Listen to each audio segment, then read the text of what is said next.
Live on DAZN Worldwide, April 26th, Eubank Jr. versus Ben. 30 years of rivalry and hatred. I do hate him. All comes down to this. The next generation, a new destroyer. For family, history, legacy. Eubank Jr. versus Ben, April 26th. Buy now at DAZN.com/boxing. Oscar Bevis for the Stomping Ground, powered by Wow Hydrate and available on DAZN. The first of my 8 minutes today with Smith. We taught you about that, didn't we? Yeah. A little 8 minute. Yes, yeah. Give me a little heads up on it. And I thought, that makes sense now. Yeah. So don't give me any really short answers because I'm going to need to keep this going. Yeah, it's a big week, but you're not a stranger to big weeks. Not does it feel like second nature, but do you kind of roll into these weeks feeling pretty relaxed? Yeah, it is like second nature now. You know, obviously I don't lose any nervous energy on fight weeks and that. I feel like I'm relaxed all week, and so it's time to really switch on, you know. And that's the minute I get in the changing rooms, obviously. Yeah, I don't lose any nervous energy beforehand or don't get riled up beforehand. Obviously this fight can open doors and whatnot, so you never know what's going to happen beyond. But in terms of the fights you've had in your career, where does this rank in terms of size, do you think? It's right up there because I have to win, you know, so I have to put it as right up there. It's very important to me. It's the important, you know, the most important fight in my career as of yet. You know, the time and now, because I lose, where do I go? I lose, you know, I'm done. I had my reasons for losing last time. You know, I've got no reasons I should be losing to McKenna. If I can't beat McKenna, then what more can I do? Do you feel like this is the first time you've had a "if I lose, where do I go" situation?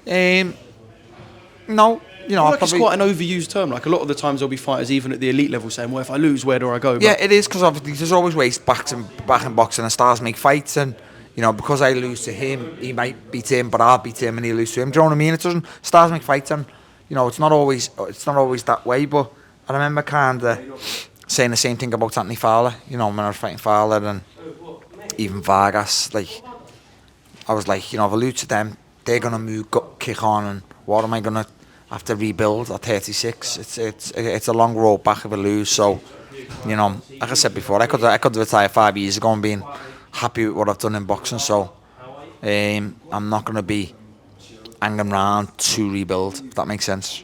Does that mean you're fighting with I don't say no weight on your shoulders, but because you've achieved what you've achieved, a lot of it can be kind of a bit of a free swing. Like, I've achieved what I've achieved. Like you said, you'd have been happy if you'd have retired 5 years ago. Everything now is, you know, how can I just add to the legacy I've already built? Yeah, of course. But look, like, no one can ever take that away from me, what I've done in boxing. That's there for, you know, online, that's there in history books. And anytime you want to look up British champion of whatever year, I was there. World champion, I was there. So, but, you know, we have to, you know, we're in 2025, the power of social media, the opinions, the stick you get, and obviously I'm on social media, so I read it, and it's obviously, regardless when you say it gets to you or not, it's just not nice to read when you think people not really slagging you and calling you a tit. I'm not bothered and all that, but it's when they say stuff that you think, wow, you're miles off, you haven't got a clue. You know what I mean? Like I said, the stick I got for the Eubank rematch, obviously the situation behind it, I still get slaughtered for now. Like, oh, you're making excuses. Like, what excuses do I need to make? I had a bulge on my disc in my spine, and I had the disc prolapse. You're asking me why I was the way I was. I'm telling you. That was the... They ask you answer. Yeah, you know what I mean? Like, what do you want me to do? Shy away from me? I'm not saying it because I get stick online and can say I'm making excuses. I lost. It was my fault for going ahead with the fight. Like, I lost, and nobody paid the price more than me. So, you know, I got asked, and that's me reasons behind it. And when you read like, oh, it's excuses, I'm like, fuck, excuses, mate. The MRI scans are there to prove it. Like, I don't need it to make excuses. I'm 36. I'm a straight lad. I'm not a bullshitter. So it was plain to see. See, me and Charlie do spend a lot of time around each other, so we end up just talking about, you know, fights that we've been to and what were good nights. You mentioned the Anthony Fowler night. There was just something about that night that we were saying, say a couple of months ago, was a quality night. It was the atmosphere, the card, the performance. Yeah. That was... Yeah, it was a boss card. Like I said, I've said that. It's one of my favourites in the last few years, and it's nowhere near the biggest fight you had. No, the atmosphere on the night, especially because you know, you probably go there, you probably went there thinking, wonder what this is going to be like. This is two scouts at the top of the bill in Liverpool. Is it going to be 50-50? Is it going to be, you know, and it was 90-10 in my favour. The crowd and the noise, I think my ring walk always helps. And I just, like I've said before, the bill was a boss bill. It was, you know, there was a load of 154s on that bill. Williamson was a cracker. JJ Metcalf was on against Kieran Conway as well, you know what I mean? So, Cheeseman and Troy weren't, yeah. So, look, it was a boss bill, and to top that bill, sold out crowd in my home city was a top night. But I feel, everyone will say it, I feel I've got the best fans in the world, and I think, like, you know, the two Eubank fights proved that. And I think, yeah, I think I've got one of the best followings in the country, definitely. And they're going to turn out. Your lot coming down south for a big night at Tottenham. What are you expecting from Aaron McKenna? You know, competitive. You know, young, hungry, fresh Aaron McKenna, who's going to try and prove a point and be dead enthusiastic, dead alert, dead on it. But he'll also play into his downfall. Do you reckon he might have a bit to say? Are you expecting him to? Both the brothers are quite quiet, but no, I don't know. They've both got that persona, like the fucking, you know, walk around like they're gonna kill someone, macho man. But you know, you're seeing a little bit the head to head. You know, we're at the Grand Arrivals. He's like staring at me. I'm like, come on, mate. Like, we've got another 3 of these head to heads before we fight. Like, you're not gonna intimidate me or make me look away. Just. Once they say break. Do you reckon he thinks break. on frown number 3 or frown number 4 I might put a little something in Liam's stomach? Yeah, like, come on, like, just go back to saying, like, this is Aaron's massive night, this is Aaron's massive step up. Am I the best name on Aaron's record? You know, 100% yes. Is Aaron the best name on mine? No, so, like, you know, I think you just need to realise that you're not going to intimidate me before it.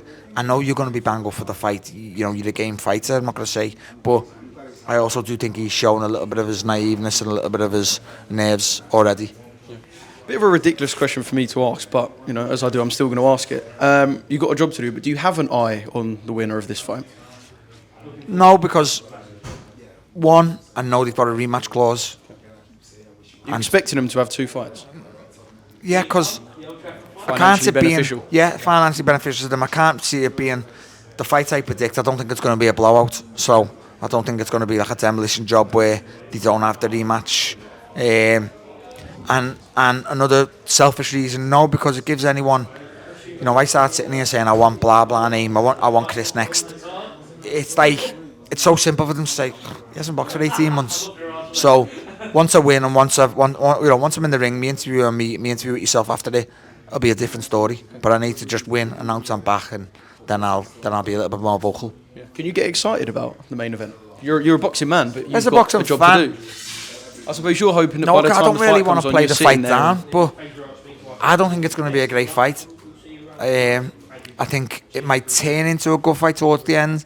I can just see Chris jabbing and holding Conor. I don't think he's not going to give Conor a chance early. I think the longer the fight goes, Chris will know Conor maybe won't have the same power later on if he fears the power early on. I think Conor's going to look at my first fight with him and try and take a load of things off that. But I don't think it's going to be a great fight to watch. What have you made of Chris Eubank Sr.? I don't know. You know, it's crazy. There's more to it. I think it is a very odd situation. Yeah, it is. I don't know. It's just against the fight, because last time it was the weight. This time it's, you know, he's more concerned about smashing the egg in his face. He's calling him a disgrace. I don't know. I really don't know whether he's doing it for publicity, but I don't know how a dad who's got a relationship like they've got can go online as big as he is and call his son a disgrace. I find it weird, to be honest with you. I mean, the build-up has been mental. The fight's been completely sold, so we'll see what goes down on Saturday. Liam, appreciate your time. I know we've obviously got fight week events that start in the evening. We're on 9 minutes. So with our little Eubank Ben promos, we've absolutely nailed the monetisation. other than the events we've got in the evenings, your workouts and press conferences, what do the days look like for you? Just chilling out? Chilling, bored. TV, what's your chilling time? TV? Yeah, TV, Game Boy. Game Boy? Yeah, I've got a little Game Boy, 4,000 games on. Yeah, just chilling, mate. I'm bored, not bored of fight weeks now. I know what you've got to do and what we sign up for, but you know what? Like I say, we're Wednesday today. I don't do nothing, no training on a Wednesday either. So I wish we were making weight today, rather than having to chill and wait till tomorrow. So just chill today, make weight tomorrow, and then weigh in Friday. I can't wait to see Thanks, you mate. do your thing. Live on DAZN Worldwide, April 26th, Eubank Jr. versus Ben. 30 years of rivalry and hatred. I do hate him. All comes down to this. The next generation, a new destroyer. For family, history, legacy. Eubank Jr. versus Ben, April 26th. Buy now at DAZN.com/boxing.